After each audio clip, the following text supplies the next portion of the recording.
एक पति ने पहले तो अपनी पत्नी का सर काटा, फिर अपनी दो छोटी छोटी मासूम सी बच्चियों की जान ली और फिर उसके बाद अपनी बच्चियों को पढ़ाने के लिए जो टीचर आती थी उसका गला घोंटकर हत्या की और फिर उस टीचर के साथ किया ऐसा काम जो इंसानियत को शर्मसार करता है, उसके साथ उसने रेप किया। दोस्तों, इस घटना के बारे में पूरी जानकारी लेने के लिए आप हमारे वीडियो को अंत तक जरूर देखिएगा। नमस्कार, मैं हूं सुदेश कुमार और तिरछी बात पलवल चैनल में आपका स्वागत है। दोस्तों, यह घटना है झारखंड के जमशेदपुर की। झारखंड के जमशेदपुर में एक दीपक नाम का व्यक्ति रहा करता था और वह अपने परिवार में अपनी पत्नी और दो बेटियों के साथ रहा करता था। उसकी बड़ी बेटी की उम्र थी 16 साल और छोटी बेटी की उम्र थी 11 साल। अच्छे से उनका समय गुजर रहा था और ज़्यादा पैसे कमाने की लालच में दीपक एक ट्रक ले लेता है। ट्रक में पार्टनरशिप कर लेता है अपने दोस्तों के साथ। दोस्तों, कुछ दिन तो वह ट्रक चलता है, लेकिन कुछ दिन बाद उस ट्रक में घाटा हो जाता है। अब दीपक अपने घर पर फ़ोन में मूवी वगैरह देखा करता है, ना ही ट्रक पर जाता है और ना ही कुछ और काम धंधा करता है। वह अपने घर में मोबाइल पर मूवी देखा करता है, मोबाइल के ऊपर ही सारा दिन खर्च कर देता है। घर के अंदर बैठा रहता है, मोबाइल में वीडियो वगैरह देखता रहता है। दोस्तों, इसी तरह से समय गुजर रहा होता है। एक दिन दोपहर को उसकी पत्नी खाना बना रही थी रसोई के अंदर और वह अपने जेब में से चाकू निकालकर रसोई के अंदर जाता है और अपनी पत्नी के बालों को पकड़कर उसकी गर्दन पर चाकू घुमा देता है। देखते ही देखते उसकी पत्नी तड़प तड़प कर जमीन पर गिर जाती है और मर जाती है। उसके बाद वह अपनी दोनों बेटियों के कमरे में जाता है। उसकी दोनों बेटियां अपने कमरे में पढ़ाई कर रही थी और वहां जाकर वह बड़ी बेटी से कहता है कि बेटी, मुझे एक गिलास पानी लेकर आओ। बड़ी बेटी पानी लेने के लिए चली जाती है और पीछे से वह छोटी बेटी की गर्दन को पकड़कर और उसकी गर्दन पर भी चाकू को घुमा देता है। वह वहां पर ऑन द स्पॉट मर जाती है। फिर जैसे ही बड़ी बेटी पानी लेकर आती है तो वह बड़ी बेटी के बालों को पकड़कर भी उसकी गर्दन को चाकू से काट देता है। दोस्तों, तीनों लोगों को मारने के बाद वह फर्श में अपने माथे पर हाथ रखकर बैठ जाता है। फिर उसके दरवाज़ा खटखटाने की आवाज़ सुनाई देती है। वह दरवाजे पर जाता है और वहाँ दरवाज़ा खोलकर देखता है तो उसके बच्चों को, उसकी बेटियों को पढ़ाने के लिए टीचर आया करती थी उनके घर, वह वहाँ पर आ जाती है। टीचर को वह अंदर बुला लेता है। टीचर जैसे ही कमरे के अंदर आती है तो वह टीचर कमरे के अंदर लहूलुहान अवस्था में पड़े हुए बच्चों को देखकर हैरान हो जाती है और जैसे ही वह कुछ बोल पाती, पीछे से जो दीपक होता है उसकी चुन्नी को उसके गले में लपेटकर और बुरी तरह से गांठ बांध देता है, उसे बेड पर डाल देता है। थोड़ी देर में वह मर जाती है और दोस्तों, जैसे टीचर मर जाती है, टीचर का नाम होता है रिंकी, उम्र होती है उसकी 22 साल।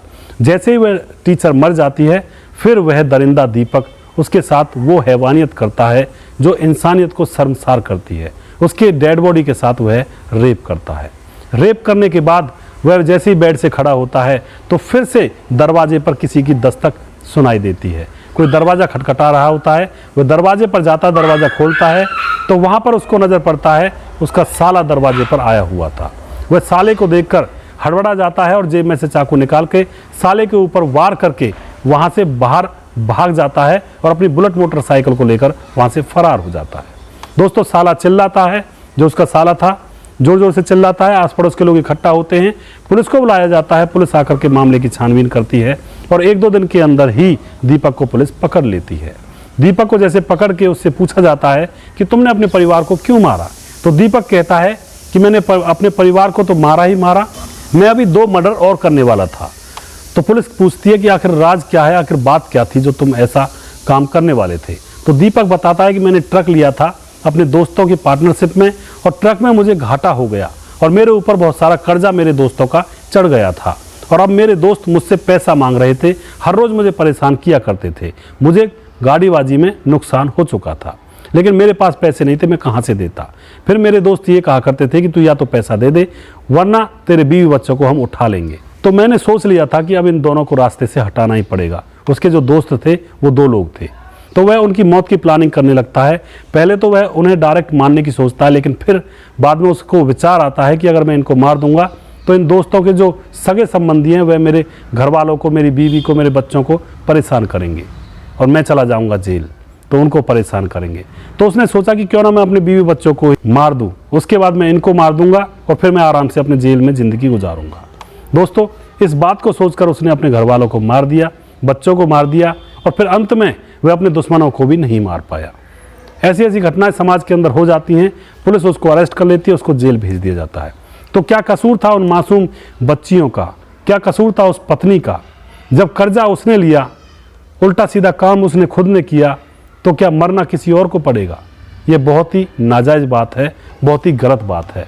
उन बच्चियों का कोई कसूर नहीं था, बेचारी ज़िंदगी में आई थी कुछ जीने के लिए, कुछ देखने के लिए, लेकिन उनको पहले ही उनके बाप ने निपटा दिया। तो दोस्तों, आप क्या कहना चाहते हो? दीपक को कैसी सज़ा मिलनी चाहिए? आप अपनी राय कमेंट बॉक्स में ज़रूर लिखिएगा कि उस दरिंदे को किस तरह की सज़ा सरकार के द्वारा मिलनी चाहिए।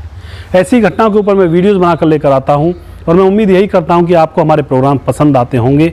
और दोस्तों, यह जो वीडियो आप देख रहे हैं, यह तिरछी बात पलवल चैनल पर आ रहा है और हमारा दूसरा चैनल भी है जिसका नाम है सिर्फ तिरछी बात। उस पर भी जाएं, उसको भी सपोर्ट करें। हम आपके बहुत बहुत आभारी रहेंगे। नेक्स्ट वीडियो में जल्दी फिर से लेकर आऊँगा दोस्तों। तब तक आप खुश रहें, सावधान रहें, सतर्क रहें, रिश्तों की अहमियत को समझें। जय हिंद, जय भारत।